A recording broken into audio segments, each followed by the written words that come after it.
can I help you? Hi, may I please ask you a few questions about your services? What's this one regarding? About flowers. Yeah.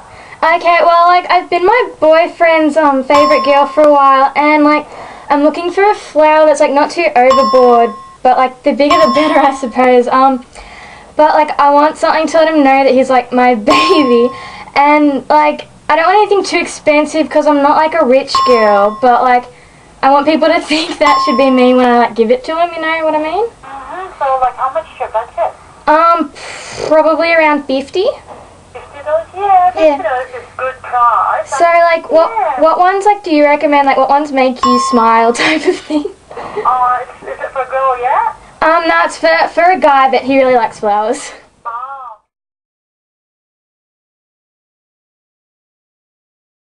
Oh yeah, that sounds good. Well, that's like an eeny-meeny choice, but I still have a few more questions before we get stuck in the moment, if that's okay. Yeah. Is it possible to have a note to go with the flowers? Yeah.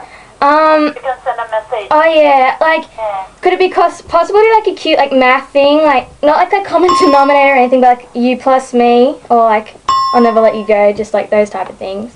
Yeah, no worries. Yeah, 'cause we're gonna have like our first dance on Valentine's Day, and like it's up near Omaha Mall, and yeah, I just want it to be pretty special. Yeah. We can do that one for you. Okay, thank you. Would I be able to think about it and call you back? Yeah. Okay, thank you. Bye. Bye.